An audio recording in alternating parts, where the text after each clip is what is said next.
ഈ കാണുന്ന time table ഞാൻ വീണ്ടും ഇട്ട് കാണിച്ചു തരുന്ന ഒരു കാര്യം ഉണ്ടാവില്ല. കാരണം നിങ്ങൾക്ക് എല്ലാവർക്കും മനസ്സിലായിട്ടുണ്ടാവും ഫെബ്രുവരി 17 നമ്മുടെ എക്സാം തുടങ്ങാൻ പോവാണ്. എന്ത് ചെയ്തു നിങ്ങൾ? ഇത്രയും ദിവസങ്ങൾ നിങ്ങളുടെ കയ്യിലുണ്ടായിരുന്നില്ലേ? ഇല്ലെങ്കിൽ കഴിഞ്ഞ ഡിസംബറിൽ ഞാൻ വന്ന് പറഞ്ഞു, മക്കളെ നമ്മളുടെ മുന്നിൽ ഇനി സമയമില്ല, ഇനി നിങ്ങൾക്ക് ഒരുപാട് പഠിക്കാനുണ്ട്, ഇന്നെങ്കിലും നമ്മൾ തുടങ്ങണം. എന്ത് ചെയ്തു? എന്താ നമ്മളുടെ പ്ലാൻ? ഇനി എന്ത് നമ്മൾ ചെയ്യും? നിങ്ങളുടെ പ്രീ ബോർഡ്സ് കഴിഞ്ഞു, മാർക്സ് ഒക്കെ കാണുന്നുണ്ടാവും. എത്ര മാർക്സ് കിട്ടിയിട്ടുണ്ട്, ഇനി എത്ര മാർക്സ് നിങ്ങൾക്ക് കിട്ടാം എന്നുള്ളതിൽ ഏകദേശം ഒരു ഊഹാപോഹവും നിങ്ങൾക്ക് എത്തിയിട്ടുണ്ടാവും. ഫെബ്രുവരി 17 നമ്മളുടെ എക്സാം. കൃത്യമായിട്ട് എണ്ണി പറഞ്ഞു കഴിഞ്ഞാൽ, ഞാൻ ഇന്ന് വീഡിയോ എടുക്കുന്നത് ജാനുവരി 31 കൃത്യമായിട്ട് പറഞ്ഞു കഴിഞ്ഞാൽ 17ാമത്തെ ദിവസം, ഇന്ന് തുടങ്ങി 17ാമത്തെ ദിവസം നിങ്ങൾ കടക്കാൻ പോകുന്നത് ലൈഫിലെ ഏറ്റവും ഇമ്പോർട്ടൻ്റ് ആയിട്ടുള്ള CBSE ക്ലാസ് 10 എക്സാം ഹാളിലേക്കാണ്. നമുക്ക് പരിചിതമല്ലാത്ത അല്ലെങ്കിൽ നമ്മൾ ആദ്യമായിട്ട് എഴുതുന്ന ടൈപ്പ് ഓഫ് ഒരു പബ്ലിക് എക്സാമിന്റെ ക്വസ്റ്റ്യൻ പേപ്പർ കാണാൻ വേണ്ടി പോവാണ്. ഇത്രയും കാലമായിട്ട് നമ്മൾ ഒന്നും ചെയ്തിട്ടില്ല, ഷുവറാണ്. മേ ബി ചെയ്ത കുട്ടികളുണ്ടാവും, ചിലപ്പോൾ ഉണ്ടെങ്കിൽ it's hats off to U.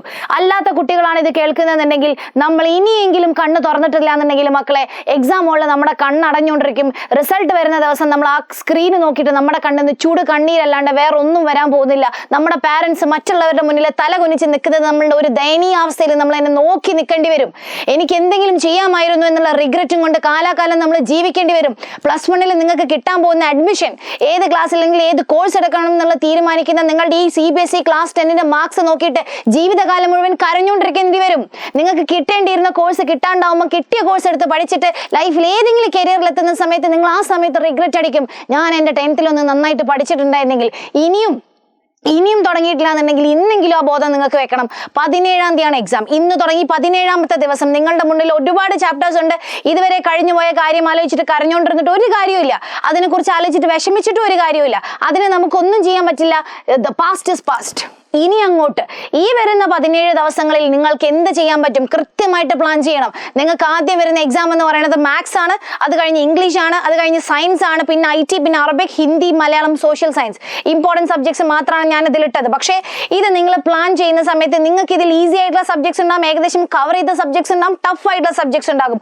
ആ ടഫ് ആയിട്ടുള്ള സബ്ജക്ട്സിന് കൂടുതൽ സമയം കൊടുത്ത് കൂടുതൽ ടൈം എടുത്ത് പ്രിപ്പയർ ചെയ്ത് പഠിച്ചിട്ടുണ്ടായിരിക്കണം. Other than the easy subjects. നിങ്ങൾക്ക് ഒരു സബ്ജക്ട് ഈസി ആണെന്ന് വിചാരിച്ചിട്ട് അത് മാത്രം പഠിച്ചുകൊണ്ടിരിക്കരുത്. മറ്റേ സബ്ജക്ട്സിനായിരിക്കണം നിങ്ങൾ കൂടുതൽ പ്രാധാന്യം കൊടുക്കേണ്ടത്. ഇനി അതിന് നിങ്ങൾക്ക് എന്തെങ്കിലും ഹെൽപ്പ് വേണമെന്നുണ്ടെങ്കിൽ we are here for you. Eduport ഉണ്ടാവും നിങ്ങൾക്ക് കൂടെ. ഇനിയും ഏതെങ്കിലും ക്ലാസ്സസ് നിങ്ങൾക്ക് മനസ്സിലായിട്ടില്ല എന്നുണ്ടെങ്കിൽ നമ്മുടെ ബാച്ചിൽ നിങ്ങൾക്ക് ജോയിൻ ചെയ്യാനുള്ള അവസരം ഇപ്പോഴും ഉണ്ട്.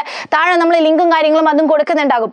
സോ ഇന്ന് മുതൽ നിങ്ങൾ മനസ്സിലാക്കാൻ, നമ്മുടെ മുന്നിൽ ഇനി സമയമില്ല. എല്ലാ പ്രാവശ്യം വരുന്ന പറയും പോലെയല്ല മക്കളെ, നമ്മുടെ മുന്നിൽ ഇനി 60 ദിവസം 70 ദിവസം എന്ന് പറയും പോലെയല്ല. വെറും 16 ദിവസം.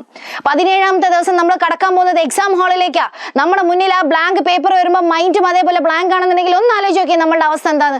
നമ്മളുടെ റിസൾട്ട് വരുന്ന ദിവസം എല്ലാവരും നമ്മളെ കുറിച്ച് വലിയ പ്രതീക്ഷയിൽ നിൽക്കുന്ന ദിവസം നമ്മുടെ പാരൻസ് ഇങ്ങനെ വന്ന് ചോദിക്കും, എന്തായി മോളെ, എന്തായി മോനെ റിസൾട്ട്? അന്നേരം അവരുടെ കണ്ണിൽ പോലും നോക്കാൻ പറ്റാത്ത റിഗ്രറ്റിൽ നിങ്ങൾ ഇരിക്കുന്നുണ്ടെങ്കിൽ ഒന്ന് ആലോചിച്ച് നോക്ക് നമ്മൾ എവിടെ എത്തും എന്നുള്ളത്.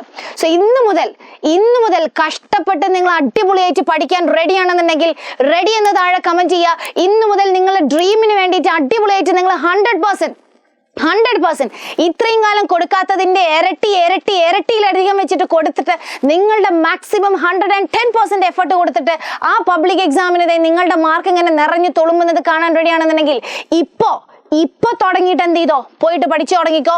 All the best for you.